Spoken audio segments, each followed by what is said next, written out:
Shalom, shalom. Hoje é dia 5 de agosto do ano 2020 e estamos no período diurno do dia 15 do mês de Av, 5.780, Tu B'Av. Findaram-se os dias de luto, as 3 semanas. Passamos pelo dia 9 de Av, que recordamos, grandes tragédias que aconteceu com o povo judeu através da história e principalmente pela destruição dos 2 templos. E a partir de hoje, desde o pôr do sol de ontem até o pôr do sol de hoje, nós estamos no dia 15 de Av, Tu B'Av, no hebraico. E os sábios chamam esse tempo de alegria, tempo de amor e tempo de renascimento, E esta é a época propícia, à alegria, ao amor e ao renascimento. E, portanto,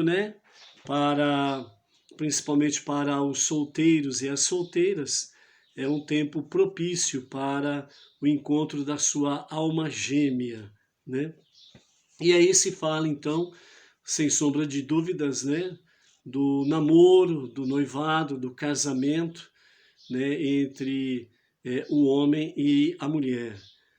O Talmud ele nos fala a seguinte questão: a mulher foi feita da costela do homem, não dos pés, para ser pisada, nem da cabeça para ser superior, mas sim do lado para ser igual, debaixo do braço para ser protegida, e do lado do coração para ser amada. Então, esta é a mensagem dos sábios através do Talmud, principalmente para o jovem, o homem, no sentido de que ele precisa aprender realmente amar, a moça, amar a mulher e casando-se mais ainda do que nunca esse amor aí. Então vamos falar alguma coisa nesse sentido de alma gêmea, mito ou verdade, nesse sentido aí. Dentro disso daí, que a sua mente possa estar aberta para receber bons ensinamentos, que o seu coração possa estar quebrantado, para que possa compreender, a virtude do amor, da alegria, do renascimento, para que você tenha dias felizes, principalmente junto com a sua alma gêmea. Quem pretende se casar, normalmente tem essa questão diante de si, será que eu vou encontrar a minha alma gêmea? Ou quem será a minha alma gêmea para que eu possa me identificar e casar? E muitos, nesse sentido, acabam dizendo que tem um certo receio, alguns dizem que tem até medo, porque o casamento, afinal de contas, é um compromisso muito sério, apesar que nos dias atuais o casamento, o matrimônio não está sendo levado tão a sério, mas na verdade é muito sério. E aqueles que realmente querem ter uma vida longa a dois, formar família, criar filhos, ver os seus netos, realmente tem essa preocupação, Então, as dúvidas, elas são frequentes, mas tudo tem o seu momento. O que você mais precisa é estar assim numa dependência de Deus. Mas, acima de tudo, não esqueça que os sinais de Deus, nessa questão específica, ela não vem dos céus, Ela está aqui na terra, está diante dos seus olhos. Você precisa identificar o momento que Deus prepara para que você possa identificar esse momento desta sua alma gêmea. No caso de um indivíduo solteiro, sozinho, e muitas vezes aflito com essa questão, é vital que ele tenha em mente que a sua alma gêmea existe. Alguém que foi criado especialmente para ele e que esse alguém vai aparecer em sua vida. Quem sabe amanhã, semana que vem, mês que vem, o ano que vem, Mas uma coisa é certa, esta alma gêmea existe para você e você deve estar completamente certo que isso acontecerá sem sombra de dúvidas. Por que pensar que isso é vital? Porque senão ele tenderá a cair na armadilha da desesperança. Talvez eu tenha sido criado para viver sozinho. Se esse é o meu destino na vida, devo me resignar a viver sozinho. Na realidade, desde o princípio, Deus não formou o homem, não criou o homem para ficar sozinho. Tanto é que quando em Bereshit, Gênesis, na obra da criação, o homem estava sozinho, o próprio Deus falou, não é bom que o homem esteja só. E por isso ele fez, né, criou da costela do homem a sua adjutora, a sua auxiliar, a mulher. Né? Então é bom que o homem não esteja sozinho. É preciso que ele saiba, sem a menor sombra de dúvidas, e é dever de todos os seus próximos adverti-lo que existe alguém para todo mundo. Né? Tem um ditado popular antigo que diz assim que toda tampa tem o seu caldeirão, todo caldeirão tem a sua tampa, né? É um ditado antigo esse daí, né? Então, cada um tem a sua metade, não resta dúvidas. Existe um outro momento na vida em que acreditar em alma gêmea é essencial, principalmente qual momento esse? Depois do casamento. Pois todo casamento tem seus desafios e momentos de crise, né? O casamento, ele não é a mil maravilhas, né? Tudo perfeito, né? Tem os seus momentos de crise, de conflitos, de embates. Isso não pode virar, né, em hipótese nenhuma, agressão ou algo semelhante. Mas esses embates, segundo os nossos sábios, é para aperfeiçoar o conhecimento entre o casal. Então, esses desafios, né, que se encontram principalmente depois do casamento, é no sentido de aperfeiçoar o casal. De uma certa forma, antes do casamento, né, o casal de namorados, o casal de noivos, né, a princípio parece tudo as mil maravilhas, né? Tudo parece perfeito, vamos assim dizer. Mas depois do casamento, aí os dois vão viver debaixo do mesmo teto. E nesse sentido, né, os dois começam a conhecer os defeitos um do outro. E é um momento de superação. Né? Esse conhecimento, esses embates, esses desafios, né, essas novas descobertas, é no sentido do aperfeiçoamento do casal. E daqui a pouco nós vamos falar sobre, com mais detalhes sobre isso, onde no hebraico se fala tzimtzum, né, a contração. Aí vamos explicar melhor sobre essa questão aí. Então, nessas horas, é vital lembrar de que, se está casado com a sua alma gêmea, sem dúvida, com a pessoa realmente certa, para que você não entre em desânimo, desespero, né? E simplesmente por questões banais acaba aí encerrando, né, um casamento que tem um destino para ser muito feliz, né? Então, olhe com mais carinho essas situações e veja que, nesse sentido, é para que tanto você como ela, né, ela e ele e ela, venham se conhecer melhor, se aperfeiçoar melhor, e assim o casamento vai se tornando cada dia melhor, né? Vai se tornando cada dia mais com alegria, amor e renascimento. Pensar assim é essencial, pois senão seria possível passar a vida toda pensando: se eu tivesse me casado com outra pessoa? Então, quando você está casado e começa esses momentos de uma certa crise, um certo embate, você precisa ter em mente que você casou com a pessoa certa, com a sua alma gêmea. Porque se você começar a colocar na sua cabeça, pô, se eu tivesse casado com outra pessoa, certamente a sua vida matrimonial está enfadada ao fracasso. E dessa forma, você não vai ver realmente que aquela pessoa que está diante de você é a sua alma gêmea. E você poderá perder a oportunidade de ser muito feliz. Né? Então não pense isso, muito pelo contrário, né? Pense que Deus preparou esse momento certo, a sua alma gêmea, e que sem sombra de dúvidas, o que está acontecendo naquele momento é para o aperfeiçoamento dos dois. Que a pessoa com quem se convive é a sua alma gêmea, que ambos perfazem um todo. Por isso, vale a pena se dedicar e investir no relacionamento conjugal, para que se fortaleça e se renove cada vez mais, né?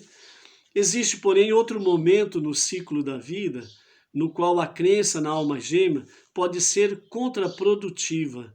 É a época em que um casal está se conhecendo, saindo, namorando, ou qualquer que seja a terminologia nessa situação.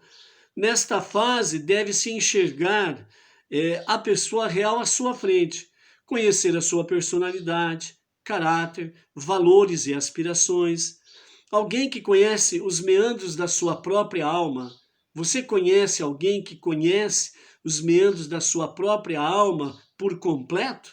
Enxerga por inteiro os seus próprios segredos, vamos assim dizer, os seus próprios meandros, né? Se nós não conseguimos enxergar a intimidade da nossa própria alma, como que nós vamos enxergar a intimidade da outra alma?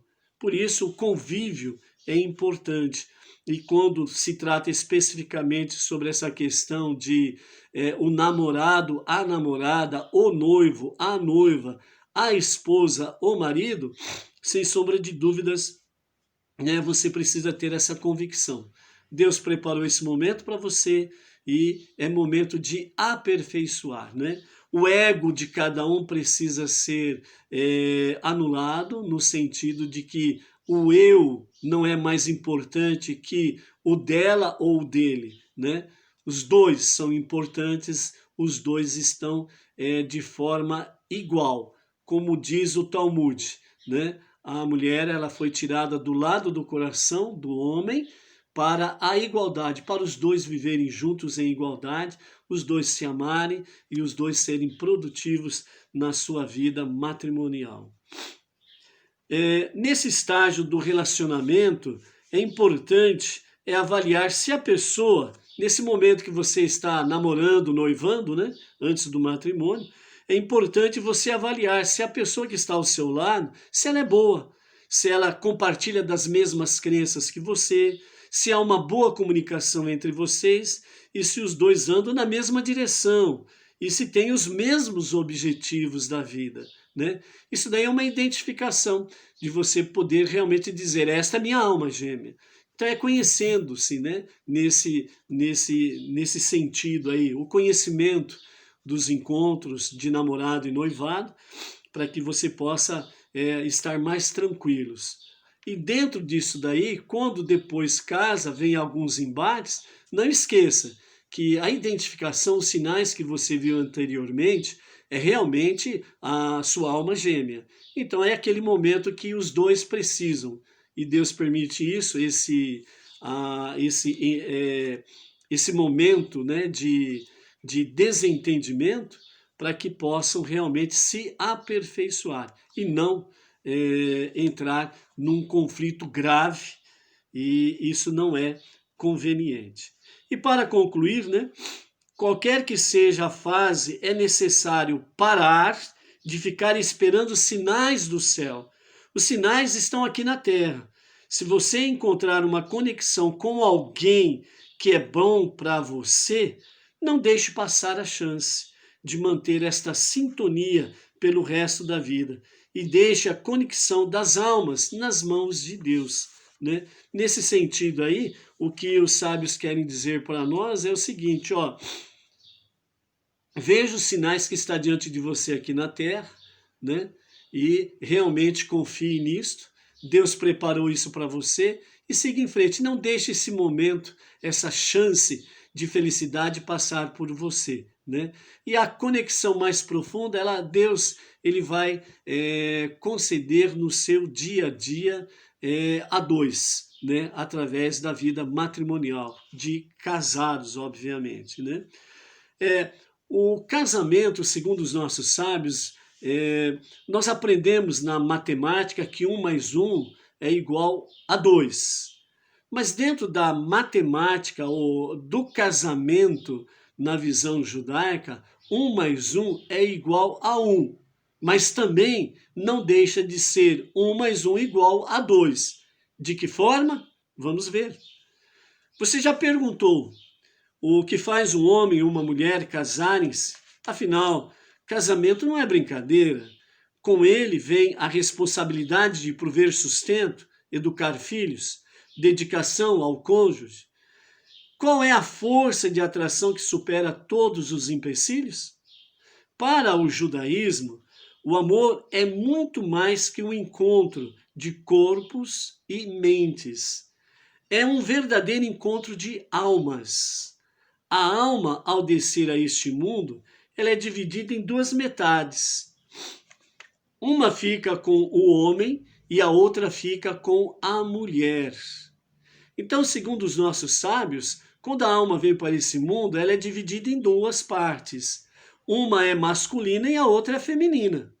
Por isso que quando nasce uma criança, né, é dito, é menino, ou é masculino, ou é menina, ou é do sexo feminino, certo? Então, esta é a criação de Deus, né? Não existe um terceiro termo nisso daí.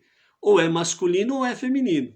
Ou é menino ou é menina. Ou é mulher ou é homem. Ponto final. Né? Não tem o que discutir isso. Né? E os cromossomos são XX e XY. Ponto final. Então, a alma ao descer ao mundo, ela é dividida em duas metades. Uma fica com o homem e a outra com a mulher. E no período do nascimento, né, até ao casamento, as duas partes encontram-se separadas.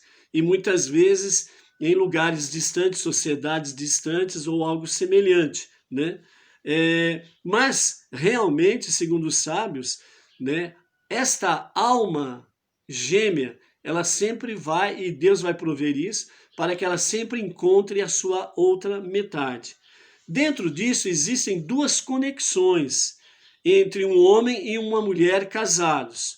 A primeira conexão, uma ligação material, pela qual são ligados todos os casais do mundo. Viver sob o mesmo teto, compartilhar tarefas e vida conjugal. Nesse ponto de vista, sempre haverão duas unidades, ou seja, 1 mais 1 igual a 2, aqui neste campo em que essa primeira conexão ela é uma ligação material, são dois corpos separados, com pensamentos particulares e emoções peculiares.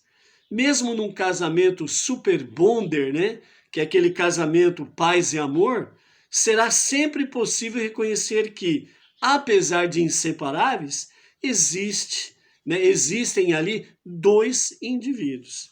E a segunda conexão, o casamento é fruto de uma ligação muito mais profunda e essencial.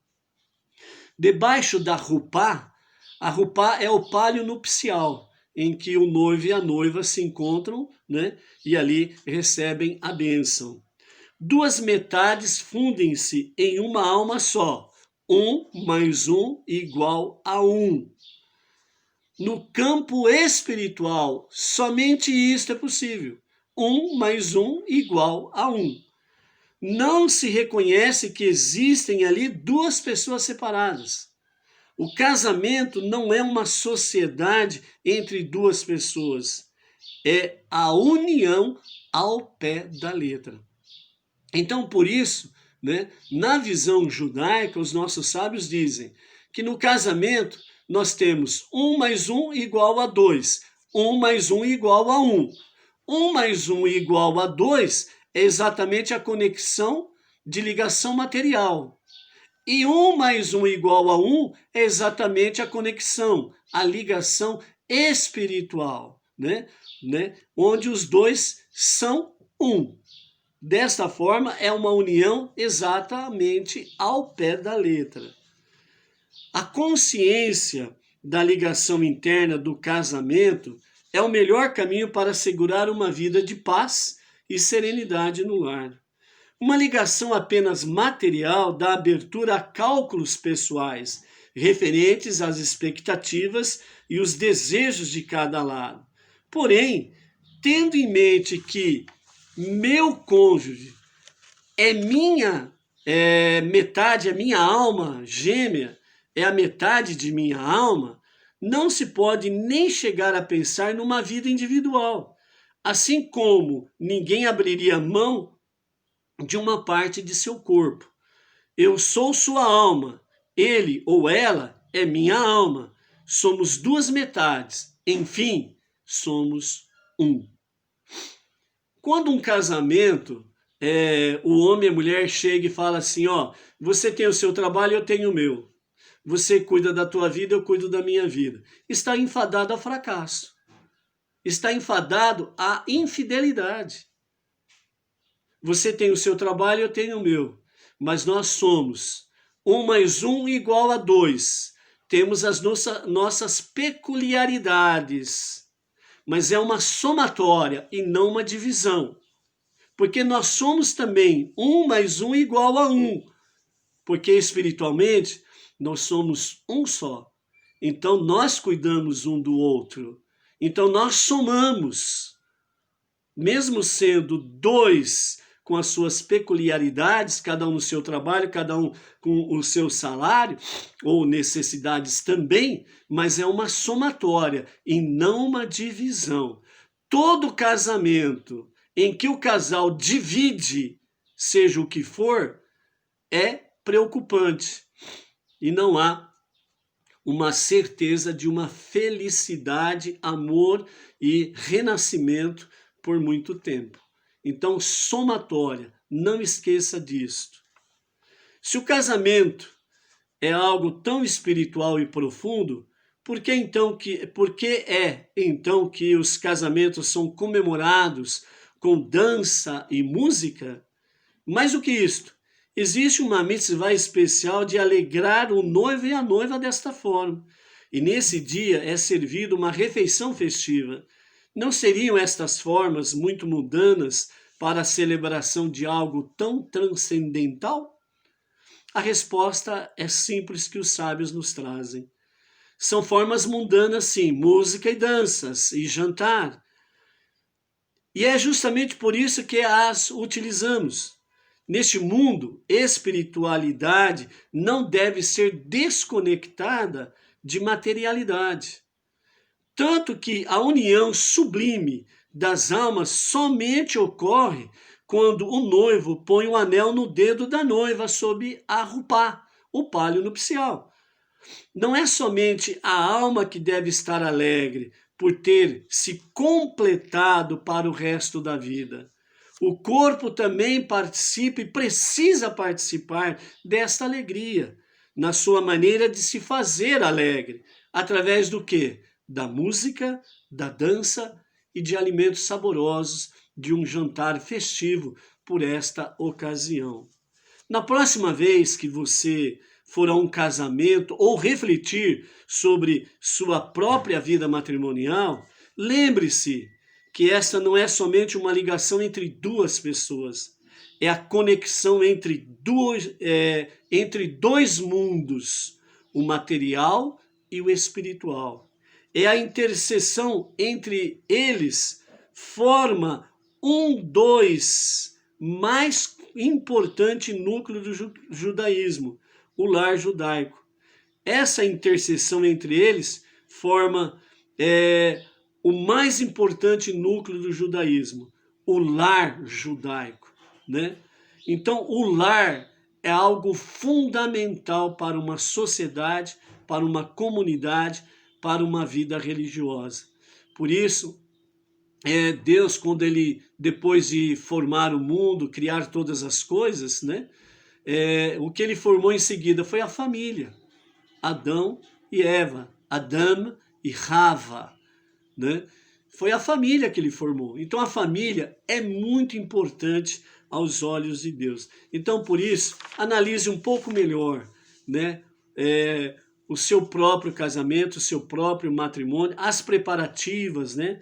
Para a sua vida amorosa a dois daqui para frente.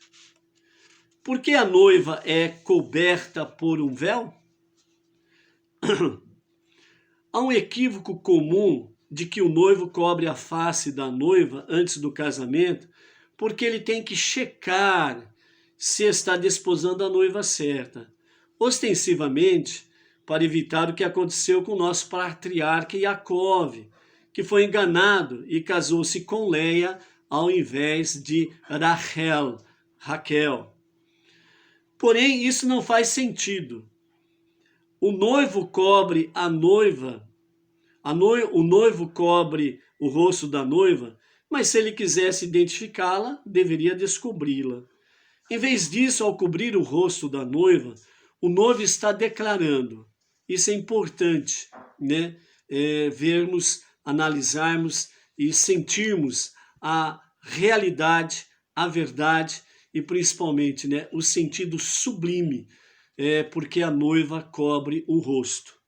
Então, nesse sentido, o noivo está dizendo à noiva: por mais linda que você esteja hoje, meu amor por você não é superficial. Não são apenas seus olhos que me atraem, é sua personalidade, seu caráter, suas opiniões sobre a vida. Esta é a verdadeira você. É isso que me atrai. Posso cobrir sua doce face com um véu e ainda desposá-la, porque sua face é apenas um nível da sua verdadeira beleza. Então, esse é um dos motivos porque a noiva está com o seu rosto coberto. Um outro motivo para isto, a Torá diz que quando Moshe, desceu no Monte Sinai, sua face estava tão brilhante com santidade que ninguém ousava olhar para ele. Ele tinha de usar um véu sempre que falava com o povo, a fim de filtrar o brilho divino. Quando a noiva e o noivo ficam sob a rupá, o palio nupcial, eles estão num estado muito elevado, pois estão a ponto de se unirem como um só. Na noiva, esse estado elevado é mais relevante, é mais real, é mais presente. Ela irradia uma santidade especial. A divina presença, a Shekhinah, a divina presença de Deus. O aspecto feminino de Deus reluz através da face da noiva. Essa luz é tão intensa que deve ser velada, assim como a luz emanando do rosto de Moshe deve ter se coberto. A santidade necessita de privacidade. Aqueles momentos sob a rupá são potentes. À medida que seu dia se aproxima, certifique-se de mergulhar nele e utilizar cada segundo sagrado. Então, para aqueles que estão na fase de noivado, né, se preparando para o momento de ir a rupá, o palio nupcial, e receber a bênção do matrimônio, então, adentre nesta dimensão espiritual do palio, da rupá, para receber a bênção do matrimônio, né? É um momento muito sublime. E por isso, né, é um momento em que o noivo e a noiva devem se alegrar. Dentro disso daí, o que está por trás do véu, né? O grande filósofo grego do passado, Sócrates, uma certa feita ele disse a um dos seus discípulos, né? Meu conselho a você é que se case. Se encontrar uma boa esposa, serás feliz. Caso contrário, se tornará um filósofo. É interessante essa colocação de Sócrates, né? Por isso, né, os nossos sábios dizem que no momento atual nós temos muitos filósofos por aí, né? Então, filósofos, né? Em nosso tempo tem havido um aumento sem precedentes de relacionamentos rompidos. Por exemplo, nos Estados Unidos, estima-se que 1 em cada 2 casamentos termina em divórcio. Essa é uma estatística dramática, porque significa, em porcentagem, 50%. No total de casamentos, 50% amanhã estarão separados. Famílias com apenas um dos pais dobraram nos últimos 20 anos. Apenas uma criança em duas terá pais que estavam casados quando ela nasceu e que permaneceram juntos até a criança crescer. Uma palestrante, certa feita, ela disse que durante anos ela tinha ido às escolas, para ensinar religião às crianças sobre Deus, nosso Pai. Agora ela não pode mais fazer isto, porque muitas das crianças não entendem a palavra, não a palavra Deus. As crianças não entendem o que significa Pai. Pai, Por quê? Famílias rompidas, famílias separadas. Então as crianças não sabem mais o que é pai, E isso daí é algo dramático. Como um meteorito entrando no campo gravitacional da Terra, o casamento e a família estão se desintegrando. O pior que podemos fazer agora seria entrar num debate sobre quem é culpado. Esse é um momento pior. Entrar num debate e falar quem é o culpado dessa história. É ele ou ela? Indivíduo ou sociedade? Afluência ou secularização? O que precisamos é imaginação, não recriminação. O que precisamos é otimismo e não pessimismo. É aqui que a tradição dos sábios judeus tem algo lindo e vital a nos dizer. No capítulo inicial da Bíblia hebraica, onde se desenrola a história da criação, a mística apresenta uma fascinante questão. Como se Deus existe, o universo pode simultaneamente existir? Deus é infinito. Deus está em toda parte. Portanto, em qualquer lugar existe tanto o finito como o infinito. Porém, certamente, o infinito supera tudo que seja finito. Simplesmente não há espaço para a matéria física. Se todo lugar está preenchido com a presença infinita de Deus, como então pode existir um universo? A resposta dos sábios, nos diz: para criar o espaço para o universo, Deus, por assim dizer, iniciou um processo chamado Tzimtzum, que significa autocontração ou retirada, criando um vácuo esférico, o espaço necessário para o mundo existir.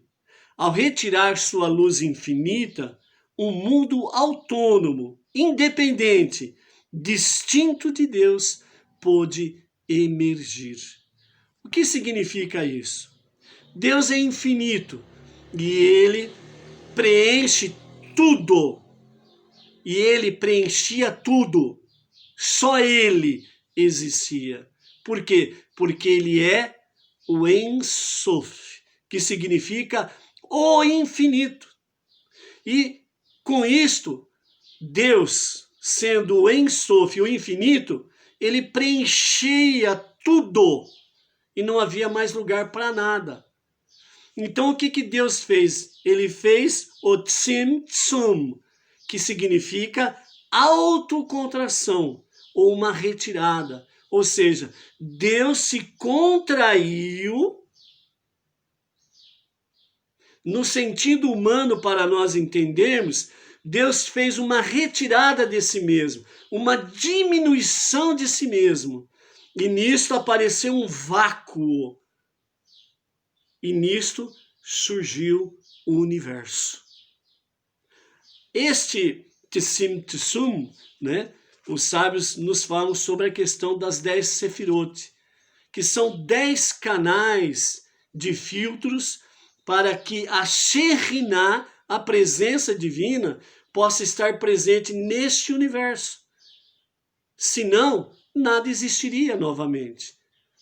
Porque ele sendo o Ein Sof, o infinito, ele preenchia tudo e não havia lugar para mais nada. Mas quando ele fez o Tzimtzum, ele teve um ato nobre de humildade. Ele se retraiu. Ele, na linguagem humana, ele se diminuiu. Não que ele se tornou menor, mas num ato de humildade, ele se retirou o seu Ein Sof, e ele fez com que as 10 sefirot, os 10 canais, os 10 filtros, pudesse fazer com que de Keter, a coroa do rei, né, onde ele somente habita e mais ninguém, o Ein Sof.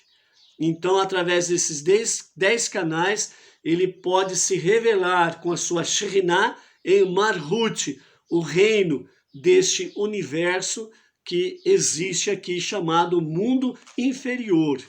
Desta forma, ele criou, através do Tzimtzum, né, a sua autocontração, essa retirada no ato de humildade, né, para que criasse este vácuo. Então ele criou este vácuo, criou o mundo, o universo, para que pudéssemos existir. E através das 10 sefirot, os filtros, 10 canais, a sua Shekhinah, né, que é uma centelha da sua divindade, que está neste mundo que nós habitamos. E dessa forma nós podemos ter um contato com Deus.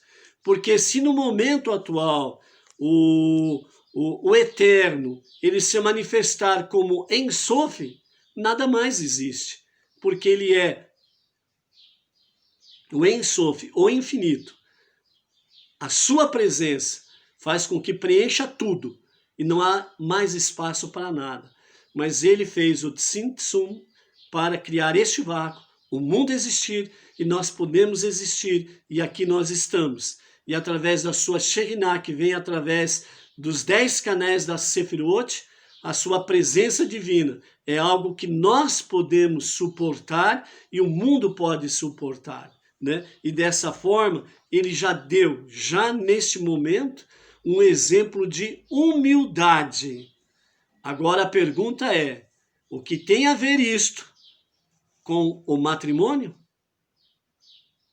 Você precisa aprender o Tzimtzum no matrimônio, que é a sua autocontração, a sua retirada do quê?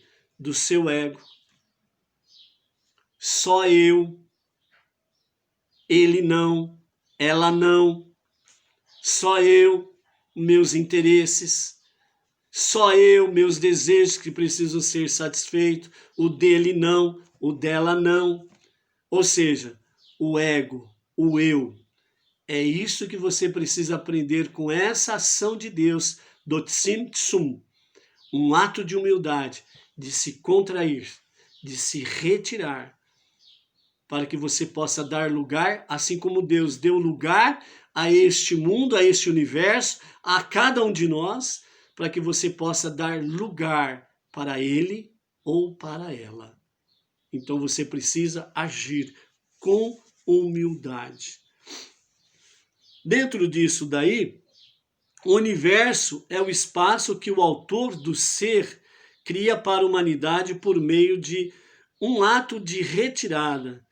Nenhum único ato indica mais profundamente o amor e a generosidade implícitos de Deus na criação. Então, nesse Tzimtzum, Deus mostrou com uma forma muito profunda um amor e generosidade também no ato da criação. E no casamento, você vai precisar viver isso dia a dia, com humildade, com amor e generosidade. Num estonteante paralelo, o mesmo se aplica aos relacionamentos humanos. No início da vida, não há consideração pelo outro.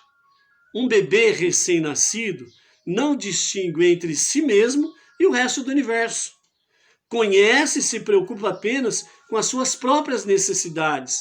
Ao chorar, o bebê está dizendo: eu quero mamãe, eu quero ser alimentado, eu quero colo, eu quero que brinquem comigo, eu quero que deem atenção para mim.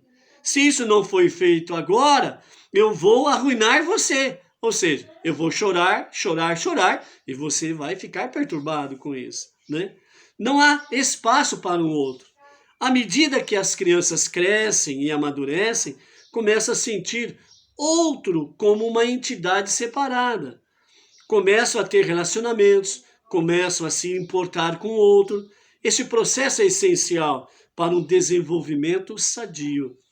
Como adultos, sabemos que para amar realmente, precisamos nos retirar de nosso centro, do nosso ego, e criar espaço para uma outra pessoa em nossa vida.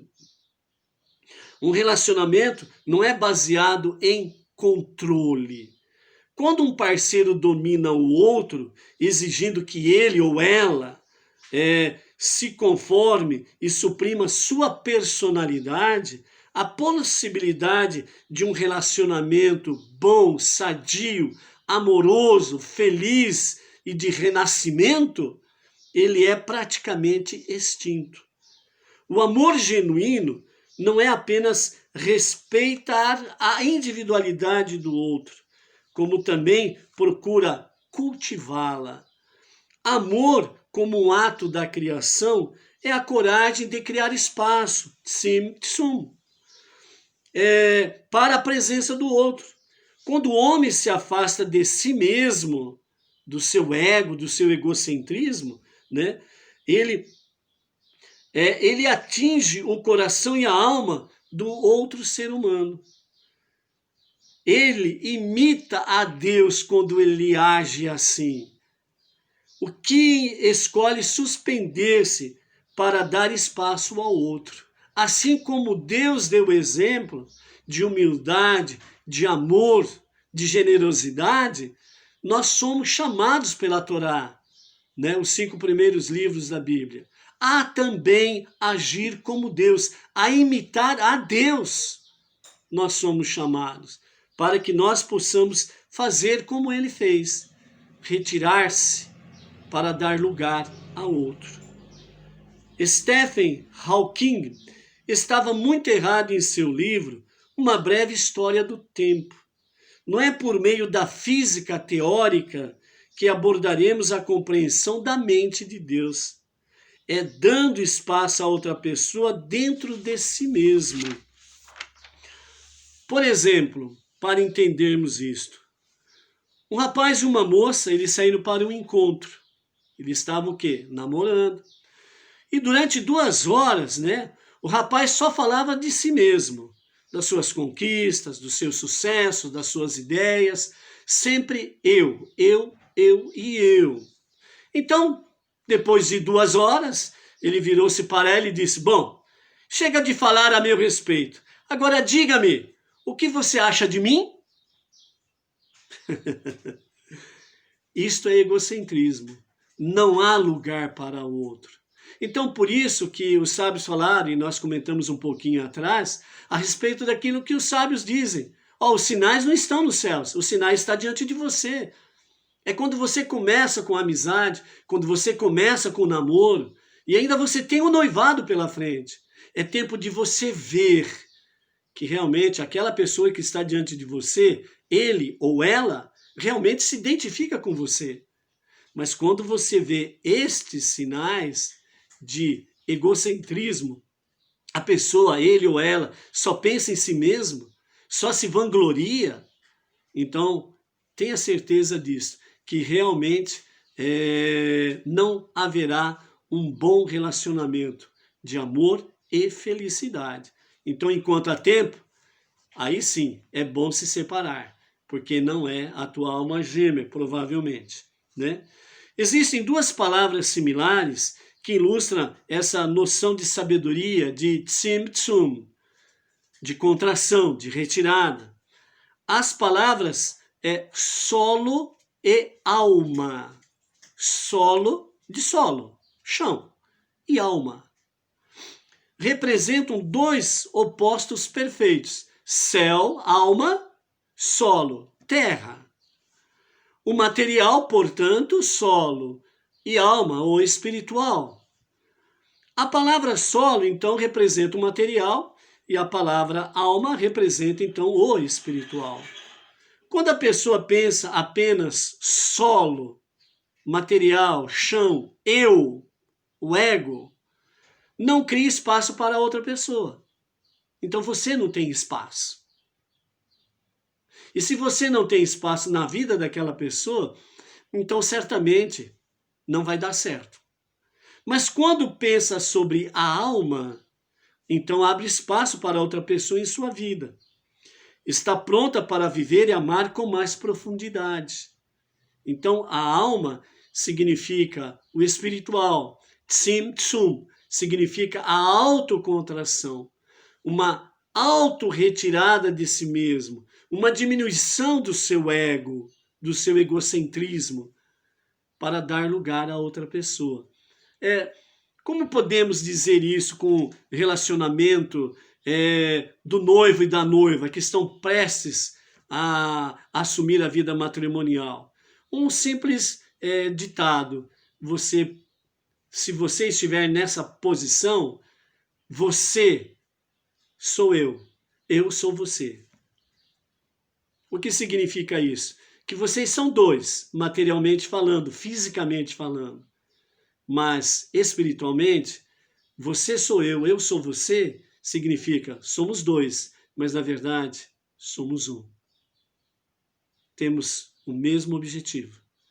Temos pensamentos muito semelhantes, sentimentos muito semelhantes. Temos grandes peculiaridades que nos identificam um com o outro.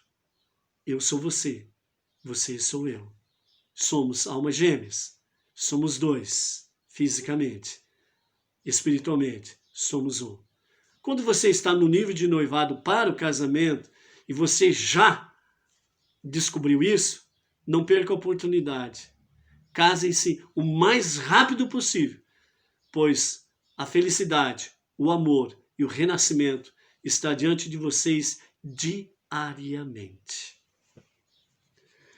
Essa ideia, então, de tzimtzum se expressa na linda cerimônia judaica de casamento, conhecida como bedeken, que significa velar. Antes da cerimônia da Rupá, o palio nupcial, o noivo é escoltado até a sala onde a noiva está aguardando, esperando, e cobre a face dela com um véu. Esse costume tradicionalmente judaico comemora um evento bíblico que ocorreu durante a cerimônia do casamento de Jacó, o patriarca. A Torá relata que Jacó viajou até a casa de Labã. Ao chegar, encontrou a filha mais nova de Labã, Raquel, e se apaixonou por ela. Labã propõe então um contrato de casamento. Trabalhe 7 anos para mim e eu a darei a você em casamento. E Jacó fez isto, mas na noite do casamento Labã substituiu Raquel pela sua irmã Leia. Como a noiva estava velada, ele não percebeu que estava sendo enganado e que estava casando então com a moça errada. Jacó descobriu o erro somente quando era tarde demais. Por fim, Jacó aceitou o seu destino, continuou com Leia. Mais tarde, porém, ele também desposou Raquel, a noiva que tinha escolhido. A pergunta que surge: se o velar nos lembra Jacó e Leia, o costume não deveria ser o noivo descobrir o rosto da noiva para certificar-se de que está casando com a moça que escolheu? A resposta profunda e tocante que os sábios nos trazem é: Leia e Raquel, Leia e Raquel, não são meramente duas irmãs, morando na Mesopotâmia, na primeira fase da Idade do Bronze. Elas também simbolizam duas dimensões de toda a personalidade humana. Cada um de nós possui uma Raquel interior, bem como uma Leia interior. Raquel é a mulher linda, simboliza as características atraentes, charmosas e belas existentes em nosso cônjuge e em nós mesmos. O nome Rachel em hebraico significa ovelha, conhecida por sua cor branca e sua natureza amável e serena. Leia, um nome que literalmente significa cansaço e exaustão, representa aqueles elementos em nós e em nosso cônjuge que são mais desafiadores. Leia, a irmã de olho fraco, era mais facilmente dado às lágrimas. Ela era emocionalmente vulnerável. Leia, enfraquecida pelas lágrimas e pela ansiedade, representa nosso conflito com a insegurança e com a tensão psicológica e espiritual. Poucas pessoas podem ser definidas como Rachel e Leia exclusivamente. A maioria possui os dois componentes. Somos uma mistura de serenidade e tensão. Temos instintos compassivos, mas devemos lutar contra instintos egoístas também. Temos luz, mas devemos lidar também com as sombras. Ambas são partes genuínas de nossa personalidade multidimensional. Rachel é a luz. Leia é a luta contra a escuridão. Portanto, o drama que ocorreu no casamento de Jacob, o patriarca da nação judaica, acontece em todo casamento. Antes de se casar, você pensa que está desposando Rachel, a linda, a inteligente, a bondosa, a sensível, a mulher dos seus sonhos. Na realidade, você vai descobrir que terminou com Leia, uma pessoa que também está em conflitos com tensão não resolvida. Naturalmente, você ama Rachel e rejeita Leia, porque você quer aquilo que é bom, né? Aquilo que é prazeroso, e você não quer os conflitos. Mas o casamento em si não é só de rosas e pétalas, é também de espinhos. E isso é Raquel e Leia. A visão atraente, deslumbrante e a visão da exaustão, da luta. O casamento é assim. Se você esperar um casamento às mil maravilhas, à base de rosas e pétalas sem espinhos, você está errado, casando errado, e vai levar tristeza para aquele ou para aquela que quer realmente um casamento feliz. Momentos de luz e momentos de sombras. Momentos de luz, que significa paz, harmonia, prazer, amor, felicidade, mas também de sombras, momentos tristes, de lutas, de labutas, momentos difíceis em que realmente o casal enfrenta. Mas os dois, se fizerem tzimtzum, né, o negar-se o seu ego, o seu egocentrismo, então os dois vão conseguir harmonizar Raquel e Leia e vão descobrir, sim, através da luz e as sombras, ou seja, momentos de alegria e tristeza, vão descobrir que os dois juntos não são dois, são um só. E os momentos de alegria, de amor, de renascimento, cada dia serão melhores e maiores e poderão desfrutar de muita alegria, de muito amor, de muito renascimento. Então, né, este então é o segredo por trás do ato de velar a noiva. Quando o noivo vela a sua noiva, está dizendo: eu a amarei, prezarei e respeitarei, não apenas você, que se revela a mim, mas também aqueles elementos de sua personalidade que estão ocultos para mim. E quando me uno a você em casamento, comprometo-me a criar um tzimtzum, um espaço dentro de mim para a totalidade do seu ser, para todo você, para sempre. Ou seja, eu estarei dando lugar na minha vida para você, minha amada, para você, meu amado. Então, o que estará vivendo em mim, não eu, mas é você, meu amado, você, minha amada, que estará vivendo em mim. Isto é criar tzimtzum, criar um espaço em mim, para que ele, para que ela esteja em mim. E dessa forma, os dois não serão espiritualmente dois, mas um. Então, este é o segredo, né? Tzimtzum. O humilhar a si mesmo é anular o seu egocentrismo e pensar nele, pensar nela.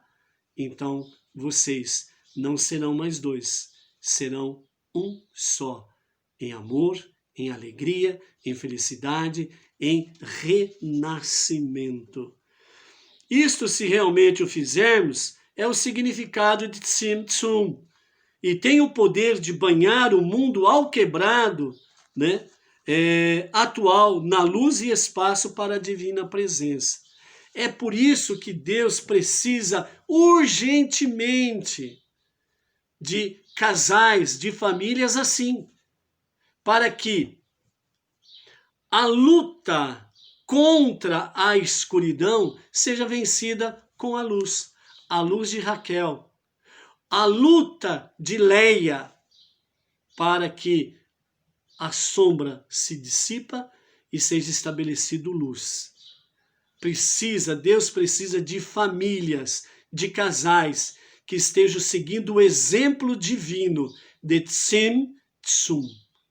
Se você, marido, melhor, vamos começar pelo princípio. Se você namorado, se você namorada, se você noivo, se você noiva, assumirem este compromisso de Tzimtzum, para que, ao efetivar o casamento, o marido e a esposa estejam imitando a Deus com Tzimtzum, o negar-se a si, o recuar-se a si, ou seja, fazer imitando a Deus, sinal de humildade, para dar lugar ao outro. Quando o casal fizer isto, então o seu lar será de luz. Não haverá lugar para sombras. Os momentos de conflitos não serão momentos negros, escuros na vida do casal. Muito pelo contrário, serão momentos sublimes para aumentar o tzimtzum, para aumentar o imitar a Deus. E os dois estarão juntos, ombro a ombro, crescendo à semelhança de Deus. E através das suas vidas, através dos seus lares, através das suas famílias, você estará levando a luz de Deus na vida das pessoas, a luz divina na vida de casais e famílias que poderão precisar do seu auxílio, do seu exemplo, do seu testemunho, para que os lares, as vidas deles, tenham um renascimento para o amor e para a alegria, para o verdadeiro amor e para a verdadeira felicidade. Por isso, casais, unam-se, imitam a Deus, sejam luz, alicerçados na Torá. Este dia, 15 de Ave, Tu B'Av, é daqui para frente propício para isto. Por isso, busque o fazer, o imitar a Deus. O amor de Deus é que vence todas as barreiras. E quando nós o fazemos, imitamos a Deus, então não há lugar para nós. Ou seja, nós fazemos a semelhança de Deus, Tzimtzum, e criamos em nós um lugar para a minha amada, para o meu amado. Por isso, sejam, pois, imitadores de Deus, casais felizes, cheios de amor e transbordantes em amor, para levar a outros tantos casais disto que estão precisando, desta luz, desta bondade, desta generosidade, alicerçados no amor de Deus. Shalom, shalom.